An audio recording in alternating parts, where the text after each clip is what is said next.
Como é que é, Seekers? Bem-vindos aqui a mais um episódio do Make It Count, em que estou a partilhar contigo semanalmente aquilo que aprendo para garantir que estou a aproveitar a minha vida ao máximo.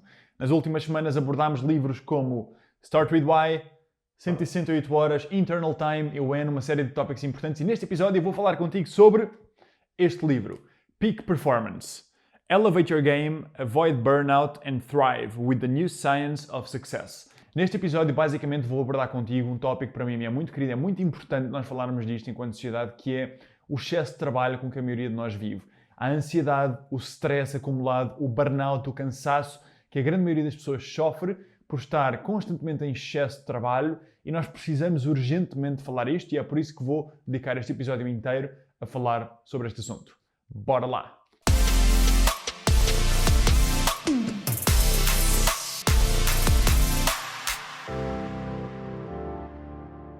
Antes de começar, só referir que este livro é americano e por isso muitos dos exemplos que vamos aqui usar são americanos, mas sinceramente são exemplos que nos facilmente vamos identificar em Portugal. Um estudo da Gallup mostra que, em média, os americanos trabalham 47 horas por semana, o que basicamente significa que trabalham 6 dias por semana. E este estudo mostra também que, em média, os americanos deixam 5 dos 10 dias de férias que têm para tirar. Sim, os americanos, por norma, têm apenas 10 dias úteis de férias para tirar e, mesmo assim, deixam metade dos seus dias úteis de férias para tirar. E por isso não é de espantar que mais de metade, 53% da população nos Estados Unidos, diz que sofre sintomas de burnout. E lá está, este estudo é americano, mas eu acredito que se fôssemos olhar para um estudo feito em Portugal, os números não seriam muito diferentes. Por experiência própria, certamente se estás a ver este episódio, ou és parte deste grupo, ou então conheces e tens amigos que estão constantemente a trabalhar, trabalham finais de dia, trabalham fins de semana, trabalham demasiadas horas e têm este excesso de trabalho que causa stress, ansiedade e burnout.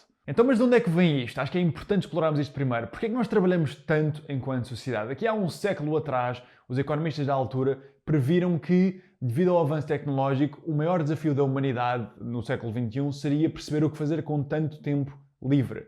Como é que nós íamos encontrar tantas coisas para fazermos, tantos hobbies e lazer para fazermos no nosso tempo livre? Na realidade, a maioria das pessoas hoje em dia trabalha muito mais do que trabalhava antigamente, mesmo depois de todos os avanços tecnológicos que nos permitem ser mais eficientes e fazer cada vez mais coisas. Então, mas porquê? Porquê é que nós continuamos a trabalhar cada vez mais? Para mim existem 3 grandes motivos. Certamente existem mais, mas 3 são assim os grandes motivos que existem que nos levam a trabalhar em excesso. Vamos lá ver qual é que é cada um deles, para perceber se te identificas com algum deles, ou se conheces alguém, vais logo perceber quais é que são os teus amigos ou os teus familiares que se encaixam em cada uma destas caixas. O primeiro motivo é talvez o mais fácil e o mais óbvio, que é a pressão para competir. Cada vez existe mais competição no mercado de trabalho, a competição já não é só local, é uma competição global, quer a nível das empresas e a nível económico, quer a nível do talento em si. O talento compete não localmente, mas internacionalmente, e por isso há cada vez mais necessidade de competir e de nós trabalharmos mais para conseguirmos acrescentar valor e para conseguirmos, seja ter aquele emprego que é o emprego que nós queremos, seja a nossa empresa se ingrar no mercado. Aqui há uns anos atrás, um jovem alemão de 21 anos estava a fazer um estágio no banco de investimento Merrill Lynch. Estes bancos de investimento são conhecidos pelas longas horas de trabalho, especialmente pela pressão que colocam nos seus estagiários para garantirem que depois ficam com as melhores pessoas possíveis. E este miúdo, de 21 anos, jovem alemão, foi encontrado pelos colegas do seu dormitório, no chuveiro, morto, depois de 72 horas a trabalhar sem parar, sem dormir. E o mais interessante disto é que a Goldman Sachs, que é outro banco de investimento, quando soube que isto tinha acontecido e percebeu que nós temos mesmo que colocar aqui algumas barreiras para garantir que estes miúdos têm o bem-estar, um miúdo de 21 anos, que estes miúdos têm o bem-estar em primeiro lugar, decidiu que iria reduzir, iria pôr um teto, um limite ao número máximo de horas que um estagiário podia trabalhar, um número máximo de horas seguidas que um estagiário podia trabalhar. Queres adivinhar quantas? Adivinha, vou dar aqui 5 segundos para adivinhar. Adivinha quantas horas é que a Goldman Sachs, um banco de investimento, depois da morte de um jovem de 21 anos, alemão, morreu depois de 72 horas a trabalhar seguidas, outro banco de investimento, qual é que foi o limite que colocou? 17 horas. 17 horas de trabalho é o limite, o máximo que um miúdo de 21 anos pode trabalhar dia após dia. Muitas vezes estes miúdos trabalham aos fins de semana também. E por isso, a pressão para competir, a pressão para ficar na empresa, a pressão para acrescentar valor, a pressão para nos mostrar, a pressão para se ingrar, é uma pressão enormíssima e é um dos principais fatores que fazem com que os trabalhadores e as empresas exijam aos trabalhadores também trabalharem tantas horas.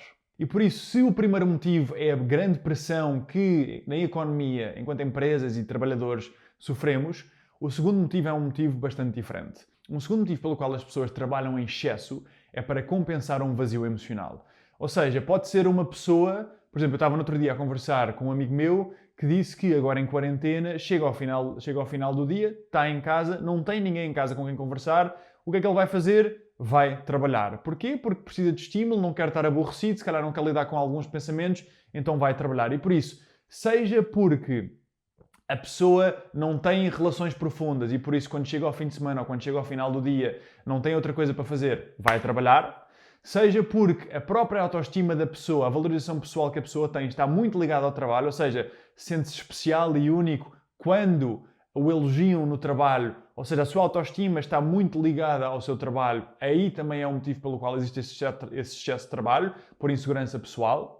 Ou então até pode ser porque simplesmente algumas pessoas não têm hobbies, não têm outras coisas a que dedicar o seu tempo fora do trabalho e por isso o trabalho acaba por ser um escape natural para não se sentirem aborrecidas. E por isso, seja por a sua valorização pessoal estar ligada ao trabalho porque são inseguras noutras partes da sua vida e precisam dessa valorização pessoal, seja por não terem outras relações, não terem relações profundas com pessoas e por isso quando chega ao fim de semana, ao final do dia, a tendência é ir trabalhar, ou seja porque não têm hobbies e acaba por ser também o que é que eu vou fazer ao final do dia ou ao fim de semana, não tenho outra coisa para fazer, vou trabalhar, por algum tipo de vazio emocional que a pessoa sente, seja por estar aborrecida, frustrada, por se sentir sozinha, por se sentir insegura, o trabalho é um coping mechanism, é um mecanismo utilizado para compensar esse vazio emocional. E este é o segundo motivo.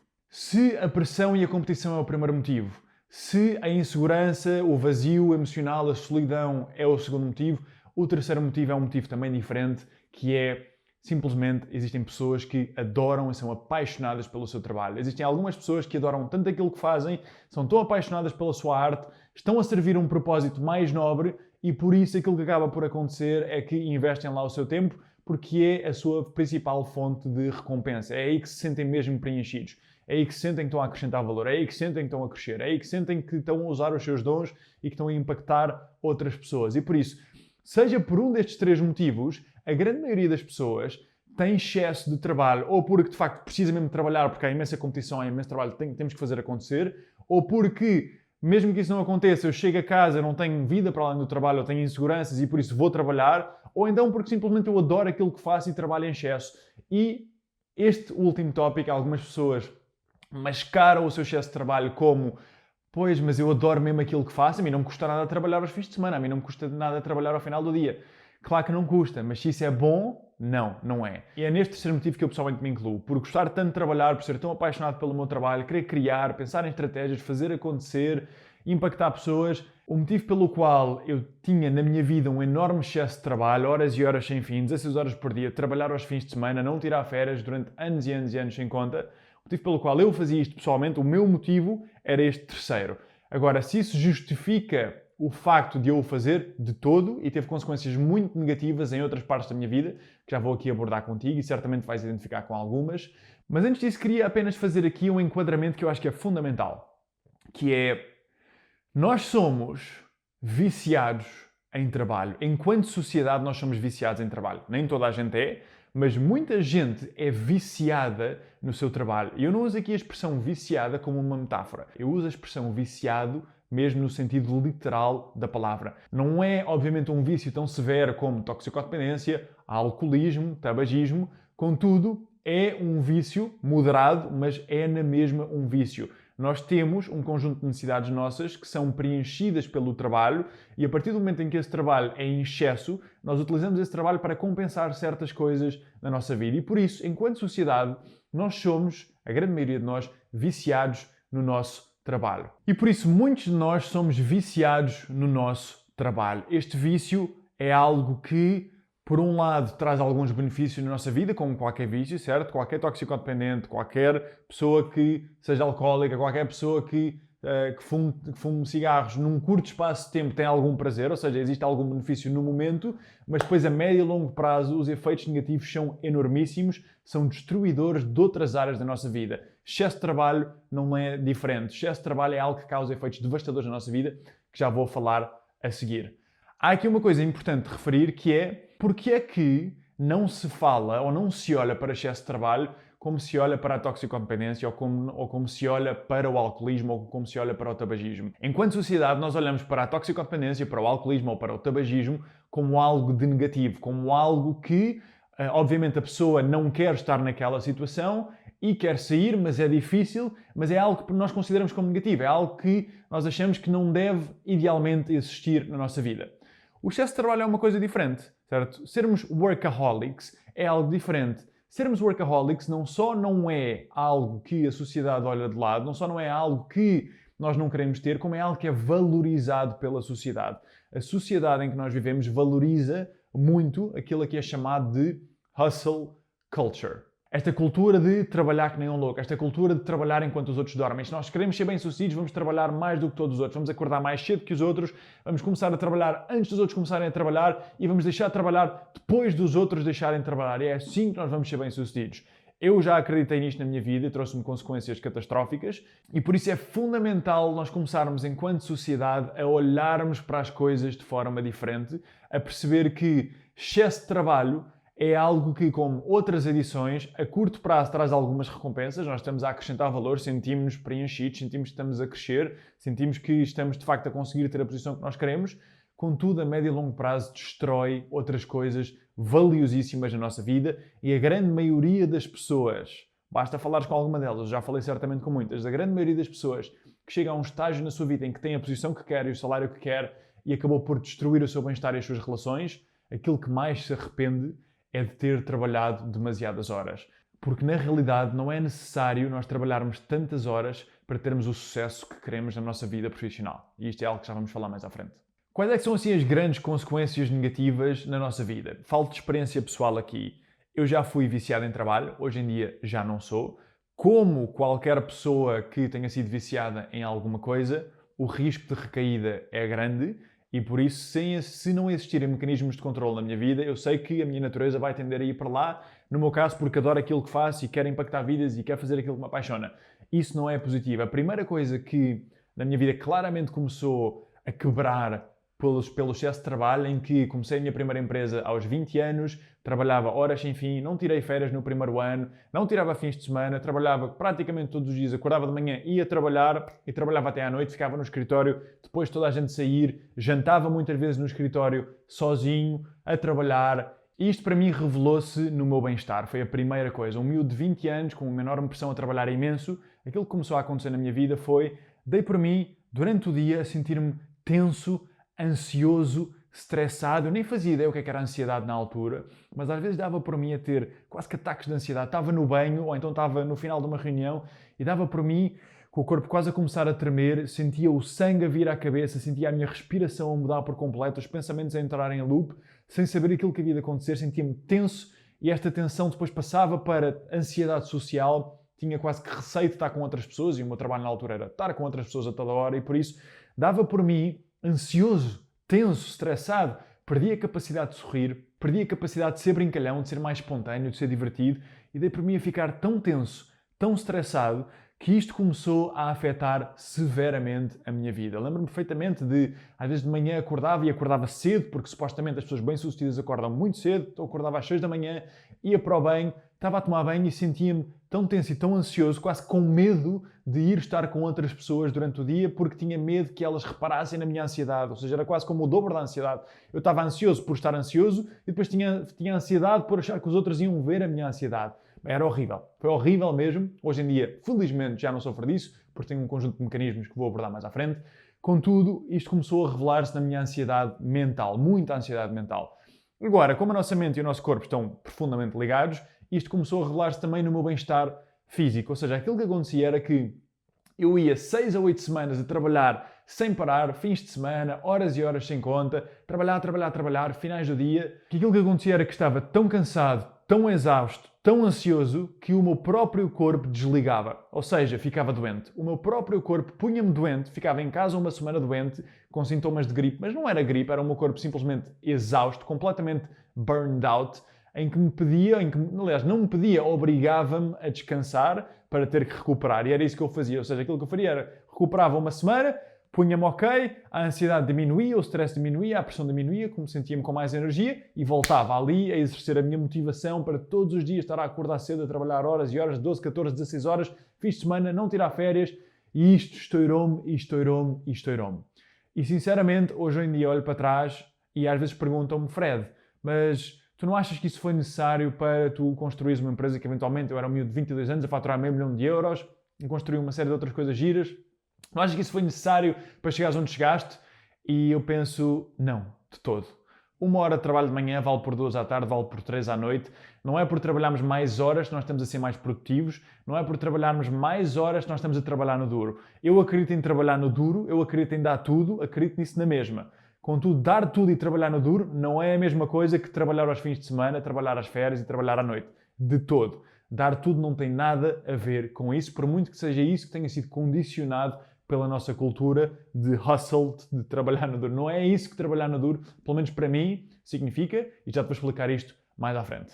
Mas se isto foi suficiente para me começar a focar no meu bem-estar, não foi. Algumas coisas comecei a fazer, de facto, por exemplo, na minha alimentação, comecei a fazer algumas mudanças na minha alimentação, mas não comecei a descansar como deve ser, não comecei a deixar de trabalhar aos fins de semana, não comecei a tirar férias, não comecei a fazer nada disso. Comecei apenas a fazer uma ou outra mudança, tá, tenho cuidado do meu bem-estar, se calhar vou começar a ir ao ginásio, vou-me começar a alimentar bem, mas isso não me permitia recuperar e, de facto, rejuvenescer e ganhar a energia que precisava para enfrentar os meus dias todos os dias. Eventualmente tive uma experiência muito interessante e aí foi aquilo que me permitiu dar uma volta de 360 graus na minha vida em relação a trabalhar em excesso.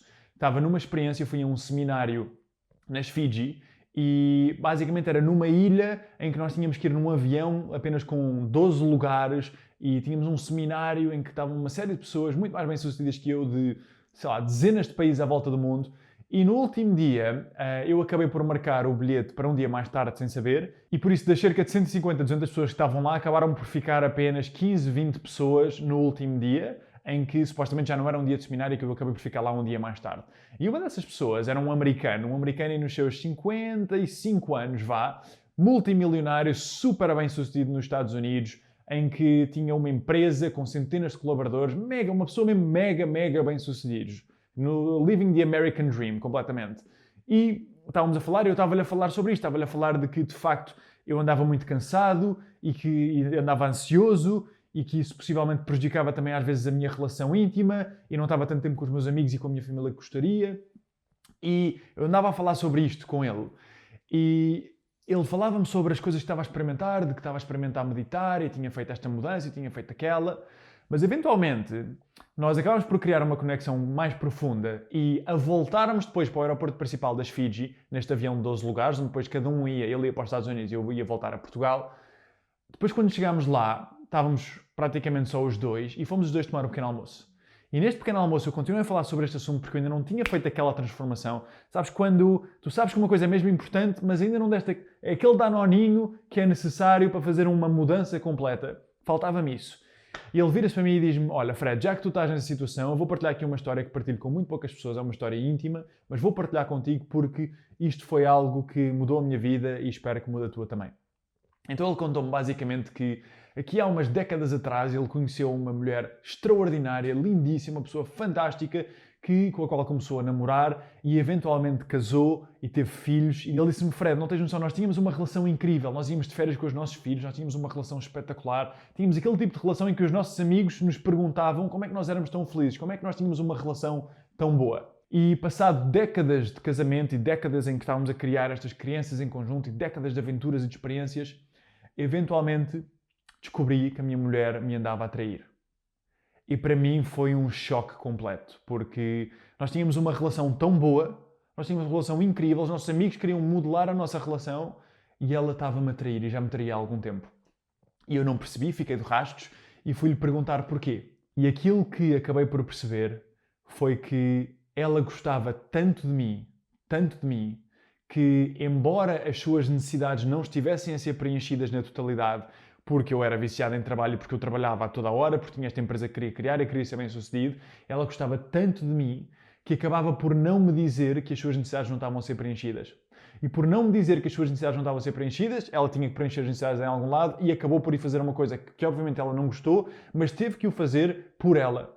E por isso, o meu excesso de trabalho e a minha incapacidade de perceber o impacto que eu estava a causar na minha relação levaram-a a fazer algo que ela odiou ter feito, mas que teve que fazer para preencher as suas necessidades. Eu estava a ouvir esta história e estava a tremer, pele de galinha completa, quase a chorar, porque realizei que eu tenho uma pessoa que adoro, que é a mulher da minha vida, com a qual me vou casar no próximo ano, e que na altura nós já namorávamos, e por muito que nós tivéssemos uma relação incrível, e os nossos amigos também nos dizem o que é que vocês fazem, também querem modelar a nossa relação, temos uma relação extraordinária mesmo, e tínhamos, e temos, e vamos ter, espero eu. Contudo, eu era viciado em trabalho. E por isso, por muito que nós nos adorássemos, por muito que nós fôssemos passar fins de semana fora, fôssemos viajar, jantássemos fora e estivéssemos juntos, claramente que eu não dedicava o tempo, e mais do que o tempo, o foco necessário à relação. Porque às vezes nós até podemos ir passar o fim de semana fora com a nossa cara a metade, mas a nossa cabeça está a pensar em trabalho, está a pensar noutras coisas e nós não estamos presentes. E numa relação aquilo que mais precisa não é de tempo, é de presença. E se nós não tivermos a capacidade de estar presentes, a outra pessoa não vai ter as suas necessidades preenchidas e vai procurar preencher essas necessidades no outro lado, ou então a relação vai acabar por terminar. E por isso eu percebi ali que acabou de se evitar um desastre. Porque nós namorávamos há pouco tempo e por muito que a relação fosse incrível, eu acreditasse que iria continuar a ser incrível, se eu continuasse permanentemente a negligenciar tempo na minha relação íntima, aquilo que eventualmente iria acontecer é que a relação não seria uma boa relação. E por isso, esse foi para mim um momento de viragem. Foi o momento em que eu decidi, der por onde der, eu vou ter que fazer uma mudança de 360 graus na minha vida. E por isso, eu não vou dizer que o meu bem-estar é uma prioridade, eu não vou dizer que as minhas relações são uma prioridade, como dizia na altura, mas depois não colocava mesmo em prática. Eu vou garantir que na minha rotina, na minha semana ideal, como eu abordo aqui no episódio número 2, o meu bem-estar é de facto a minha primeira prioridade, as minhas relações são a minha segunda prioridade, porque eu primeiro preciso estar bem para depois ter boas relações, e o meu trabalho é a minha terceira prioridade. Eu nunca vou priorizar o meu trabalho antes do meu bem-estar ou antes das minhas relações, porque se eu não priorizar o meu bem-estar primeiro, eventualmente não vou ter a energia, a força, a capacidade para continuar a trabalhar, que é uma coisa que adoro fazer. E por isso, seja por ansiedade, seja por doença, seja por stress acumulado, eu não vou conseguir continuar. Vou ter um burnout, como há tantas pessoas que nós valorizamos e respeitamos na nossa sociedade, pessoas altamente bem-sucedidas, que acabaram por ter um burnout que os parou durante meses ou até anos, para eles voltarem ao seu trabalho. E por isso eu tenho que garantir, se eu quero que o meu trabalho seja algo sustentável no tempo, que esta paixão, esta energia, este impacto seja algo sustentável, eu tenho que priorizar o meu bem-estar. E depois, há algo muito mais importante que o trabalho na nossa vida, que são as nossas relações. Se há algo que está ligado à nossa felicidade, é talvez a única coisa realmente comprovada que aumenta a nossa felicidade a longo prazo, são as nossas relações. E por isso, nós temos que nos focar nas nossas relações, que é aquilo que nos faz mais feliz. A maior parte das pessoas, quando pensa no final da sua vida de que é que se arrepende, não pensa que devia ter trabalhado mais, pensa que devia ter passado mais tempo com as pessoas de quem gosta. E por isso é que é um ditado que costuma dizer que o motivo pelo qual as pessoas dão tantas flores nos funerais e nos velórios é pelo arrependimento de não terem dado essas flores quando as outras pessoas estavam vivas. E por isso aquilo que eu percebi foi que eu tenho mesmo que fazer uma mudança de 360 graus à minha vida. Eu tenho que colocar o meu bem-estar em primeiro lugar, depois as minhas relações e só em último o meu trabalho. Por muito que o meu vício seja trabalho, por muito que é aquilo que onde eu encontro talvez as maiores recompensas na vida, a paixão, o crescimento, a energia, o impacto, eu não posso colocar isso em primeiro lugar porque isso vai destruir o resto da minha vida. E por isso, naquele momento, nas Fiji, evitou-se para mim um desastre. Fiz uma mudança de 360 graus e foi isso, sinceramente, que me levou a procurar. Foi isso que me levou a ler estes livros todos, a ler um livro por semana, a ir conhecer pessoas, a ir fazer cursos, a ir fazer seminários, a tentar perceber como é que eu posso estruturar a minha vida de uma forma equilibrada. Eu sempre fui de 8 a 80 e o valor principal da minha namorada é equilíbrio e ela ajudou-me bastante nisso, a perceber como é que eu posso construir uma vida mais equilibrada. Em episódios passados já falei sobre algumas das coisas que descobri e que aplico na minha vida, certo? Não basta apenas ler sobre um assunto, temos que aplicar e por isso nestes episódios eu partilho sempre não só aquilo que estou a aprender nestes livros, mas também a forma como aplico na minha vida e a forma como podes aplicar na tua vida. E nos próximos episódios vou também falar sobre uma série destes assuntos. E alguns de vocês neste momento podem estar a pensar, ok, faz-me todo o sentido, eu também gostava de colocar o meu bem-estar em primeiro lugar e as minhas relações em segundo lugar, mas eu não posso parar de trabalhar, porque eu preciso de trabalhar estas horas todas se eu quero que a minha empresa vença, ou se eu quero que o meu trabalho, de facto, tenha a promoção que eu acredito que eu quero ter na minha vida. Aquilo que eu fiz um bocadinho neste episódio foi mostrar a importância que o nosso bem-estar e as nossas relações têm na nossa vida e as consequências negativas que a nossa vida vai ter se nós não os priorizarmos. Mas mesmo assim eu sei que isto não vai convencer algumas pessoas, porque mesmo assim o trabalho continua a ser a sua prioridade. E por isso, aquilo que eu vou fazer no próximo episódio é... Este episódio foi dedicado ao problema. Qual é que é o desafio que nós enfrentamos enquanto sociedade? Porquê é que isto é um desafio? O próximo episódio vai ser altamente estratégico e vai ser sobre como é que nós podemos ultrapassar o desafio de excesso de trabalho. E para as pessoas que, mesmo assim, querem continuar a valorizar o trabalho como a sua primeira coisa, para as pessoas que o seu trabalho continua a ser a primeira coisa, a coisa mais importante da sua vida, aquilo que vão perceber é que se querem garantir que estão a entregar o melhor trabalho possível, não se focarem no seu bem-estar e nas suas relações, vai ser um fator que vai afetar muito mais o seu trabalho pela negativa do que a recompensa que é trabalhar horas extra. Vou-te mesmo mostrar no próximo episódio conceitos como rendimentos decrescentes, custo de oportunidade e de que forma é que trabalhar muitas horas é algo que prejudica o output, o valor acrescentado do nosso trabalho. Existem dois tipos de pessoas bastante bem-sucedidas no mundo. Existem aquelas que trabalham longas horas e prejudicam todo o resto da sua vida, e existem aquelas que trabalham horas decentes e conseguem dedicar tempo ao resto da sua vida, mas nas horas que trabalham de forma diferente. E por isso, sermos produtivos não é trabalhar mais horas, é sermos mais eficazes nas horas em que nós trabalhamos. E existem uma série de conceitos fundamentais a perceber e a ganhar que não nos ensinaram na escola de como é que nós podemos ser mais produtivos nas horas que nós trabalhamos.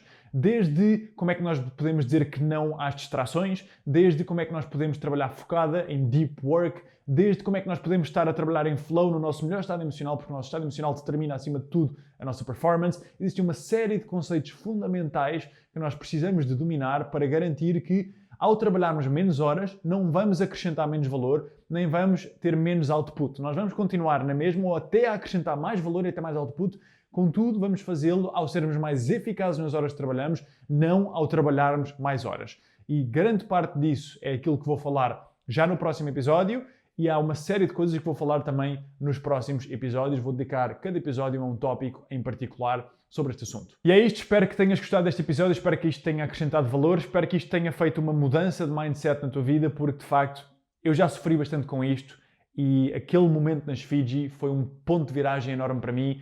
Hoje em dia tenho a sorte de ter uma empresa, a Sonder, a primeira empresa que construí, totalmente delegada, em que a empresa está a funcionar como deve ser. Tenho uma nova empresa, o Seekers Club, em que esta rúbrica é uma rúbrica desta empresa, do Seekers Club. Faço as minhas palestras, tenho os meus workshops, há uma série de coisas que faço na minha vida. Eu não trabalho menos na minha vida neste momento, eu continuo a trabalhar o mesmo, só que em vez de trabalhar 16 horas, posso trabalhar muito menos. A maior parte dos dias trabalho 6 ou 8 horas no máximo, muitas vezes 6. Contudo, é garantir que essas horas de trabalho têm o mesmo valor que as outras 16.